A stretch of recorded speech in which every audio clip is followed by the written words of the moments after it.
আজি টোটেল 5টা আধাৰশিলা স্থাপন কৰিবৰ কাৰণে কাৰ্যসূচী লৈ মই ৰাতিপুৱাৰ পৰাই আৰম্ভ কৰিছোঁ।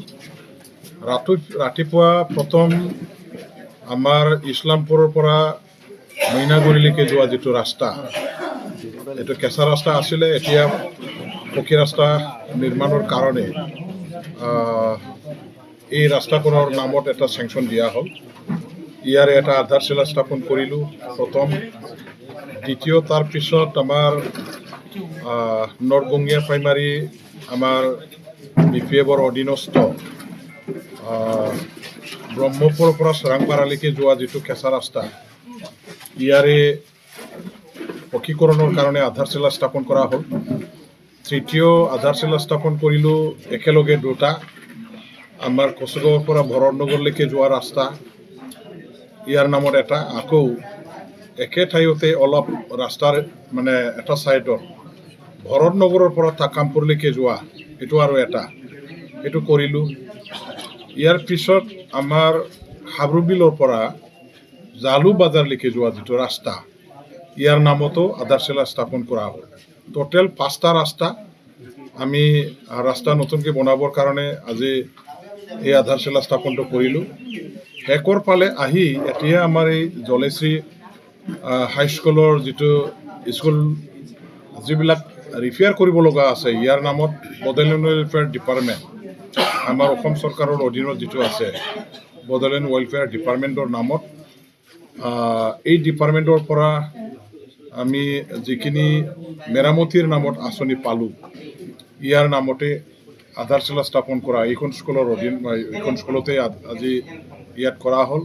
টোটেল 6টা আধাৰশিলা স্থাপন কৰাৰ কাৰ্যসূচী লৈ আজি মই ওলাইছোঁ। আৰু গোটেইকেইটা আধাৰশিলা স্থাপনৰ যিখিনি কাম আছে প্ৰায় মষ্ট এচেঞ্চিয়েল আৰু ৰাইজৰ স্বাৰ্থ জড়িত কাম। যিবিলাক ৰাস্তা বনাবৰ কাৰণে দিয়া হ'ল, এইবিলাক ৰাস্তাৰ অৱস্থা খুবেই বেয়া। ভিতৰুৱা অঞ্চলৰ বনাঞ্চলৰ লগত সংযোগ হৈ থকা যিবিলাক ৰাস্তা আছে, যোৱা দিনবিলাকত এইবিলাক ৰাস্তা ঠিক কৰিবৰ কাৰণে একো আঁচনি দিয়া হোৱা নাছিল। এইবিলাক ৰাস্তা বনাবৰ কাৰণে নতুনকৈ আঁচনি যিটো দিলোঁ, ৰাইজে খুবেই ভাল পাইছে। অঞ্চলৰ এওঁলোকৰ যোগাযোগৰ অৱস্থা যোৱা দিনবিলাকত খুবেই বেয়া আছিল, এইবাৰ ভাল হ'ব। আৰু তেনেকুৱা ধৰণৰ বহুত ৰাস্তা এতিয়াও কৰিব লগা আছে, এইবিলাক ৰাস্তা পৰ্যায়ক্ৰমে আমি কৰিম। চৰকাৰ বনোৱা মাত্ৰ 3 মাহে হৈছে, আৰু 3 মাহৰ ভিতৰতে আমি যেনেকুৱা ধৰণৰ তীব্ৰ গতিত এতিয়া কাম কৰিবৰ কাৰণে আগবাঢ়িছোঁ, পলিচি পৰিকল্পনা সঠিকভাৱে লৈ কাম কৰিবৰ কাৰণে এটা আমি আৰম্ভ কৰিছোঁ। আৰু কম সময়ৰ ভিতৰতে ইমানবোৰ কাম কৰা, ইমানবোৰ আঁচনি দিয়া গোটেই BTC অঞ্চলত আপোনালোকে চবেই দেখা পাইছে। আহি থকা আমাৰ যিটো 5টা বছৰ এতিয়াও হাতত আছে, 5টা বছৰ এই আমাৰ কাৰ্যকালতেই এছেম্বলি ইলেকশ্যনৰ পাছত আপোনালোকে আকৌ ভালেখিনি ডেভেলপমেণ্টৰ কাম কৰা দেখিবলৈ পাব।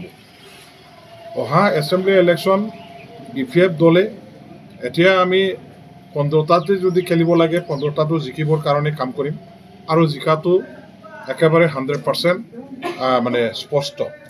কিবা কাৰণত এলায়েন্সৰ ছাত্ৰত 2-এটা এৰি দিব লগা হ'লেও আমি 13-14টাটো নিশ্চয় আমাৰ হাতত ৰাখিব পাৰিম। আৰু সেইখিনি 13-14টা চিটত জিকি যোৱাৰ পাছত চৰকাৰখনৰ গঠন কৰাৰ বেলেগ কিং মেকাৰ হিচাপে BPF দলে যিহেতু হ'ব, আমাৰ পৰা যিবিলাকে মন্ত্ৰী পাব, মন্ত্ৰী হৈ যিবিলাকে কাম কৰিব, BTC চৰকাৰৰ লগত একেলগে হাত মিলাই একেলগে সম্পৰ্ক ৰক্ষা কৰি উন্নয়নৰ কাম আমি তীব্ৰ গতিত কাম কৰি আগুৱাই যাম। অঞ্চলৰ ৰাইজৰ সুবিধাৰ কাৰণে, উন্নয়নৰ কাৰণে, ৰাইজৰ অধিকাৰ প্ৰাপ্য দিয়াৰ কাৰণে আমি স্পষ্ট এটা দৃষ্টিভংগী লৈ কাম কৰিম। ৰাইজৰ উন্নতি কৰা, ৰাইজৰ সুবিধাৰ কাৰণে কাম কৰা, এইটো আমাৰ এটা লক্ষ্য উদ্দেশ্য। আমি সকলো অঞ্চলৰ সৰ্বাংগীন উন্নতিৰ কাৰণে নীতি গ্ৰহণ কৰি কাম কৰি যাম। আৰু ইয়াৰে এটা আজি আমি আৰম্ভ কৰিছোঁ।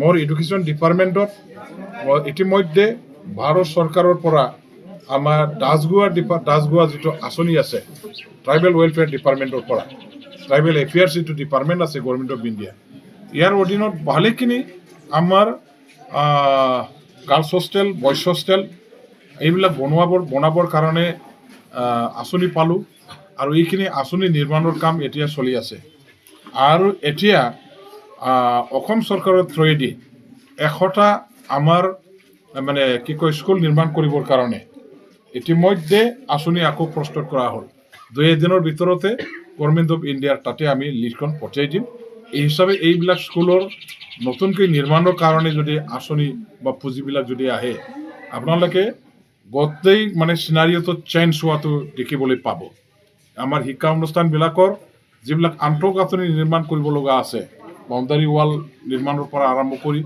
শ্ৰেণীকোঠা আমাৰ হোষ্টেল আমাৰ যিবিলাক মানে এডমিনিষ্ট্ৰেটিভ বিল্ডিং এইবিলাক ঠিক কৰিবৰ কাৰণে গোটেই আঁচনিবিলাক প্ৰস্তুত কৰা হৈছে আৰু সোনকালে আমি আঁচনিটো লাভ কৰিবলৈ সক্ষম হ'ম এইখিনি আহিলে ইণ্টাৰ BTC এলেকাৰ আপোনালোকৰ আমাৰ মানে শিক্ষা অনুষ্ঠানবিলাকৰ চেহেৰাটো বদলি যাব মই আজি আমাৰ BTC-বাসী ৰাইজৰ চবৰে প্ৰত্যেক দল সংগঠন জাতি জনগোষ্ঠীৰ ৰাইজৰ সহায় সহযোগিতা আশীৰ্বাদ আস্থা বিশ্বাস কামনা কৰিছোঁ আপিল কৰিছোঁ চৰকাৰক যাতে সহযোগ আগবঢ়ায় এইটো মিলা পেলাই আগবাঢ়িব লাগিব আপোনাসকলে গম পাইছে ইতিমধ্যে যোৱা BTC ইলেকশ্যনৰ আগে UPPLৰ আমলত তেখেতসকলে ফৰেষ্টৰ মাষ্টৰ এপইণ্টমেণ্ট আকৌ আমাৰ BCDC ছেক্ৰেটাৰীবিলাকৰ এপইণ্টমেণ্ট দিছিলে আৰু সেইবিলাক জাষ্ট ইলেকশ্যনৰ আগে দিলে আৰু এইবিলাক এপইণ্টমেণ্টটো দিয়া সময়ত তেওঁলোকৰ মাজত কেনেকুৱা ধৰণৰ বিশৃংখলতা আহিছিল পোৱা নোপোৱাৰ এইবিলাক মানে বিষয়টোলৈ দলৰ মাজত কেনেকুৱা ধৰণৰ বিভাজন কেনেকুৱা ধৰণৰ বিপদ সংকট আহিছিল সেইবিলাক কথা আপোনালোকে নিশ্চয় জানে আৰু এই সংকট এই বিপদ এই দুৰ্যোগ এপইণ্টমেণ্টৰ দ্বাৰা দি তেওঁলোকে সৃষ্টি কৰিছিলে জাষ্ট বিফৰ দি মানে BTC ইলেকশ্যন এই এপইণ্টমেণ্টৰ প্ৰক্ৰিয়াটো কৰাৰ কাৰণে এইবিলাক আমি এতিয়া অংকটো মিলাব লাগিব চাব লাগিব এনেও আমাৰ যিটো বাছনি প্ৰক্ৰিয়া সেইটো এতিয়ালৈকে শেষ হোৱা নাই যিবিলাক আমাৰ ভেৰিফিকেশ্যন সেইটো এতিয়াও চলি আছে গোটেই প্ৰক্ৰিয়া চলি আছে গোটেই কাম আমাৰ কমিটিৰ পৰা কৰি আছে মই চাই আছোঁ যে এই কমিটিৰ কামটো কেতিয়া শেষ হয় আৰু কমিটিৰ কাম কৰাটো শেষ হোৱাৰ লগে লগে আগন্তুক যিবিলাক আমাৰ এটা ৰাজনৈতিক বা নিৰ্বাচনী প্ৰক্ৰিয়া আহি আছে ইয়াৰ লগতো আমি মানে মিলাব লাগিব আৰু ইয়াৰ পাছত আমি সিদ্ধান্ত ল'ম এপইণ্টমেণ্ট দিয়াৰ এইটো সঠিক সময় হয় না নহয় এইবিলাক চাই মেলি আমি সিদ্ধান্ত গ্ৰহণ কৰিম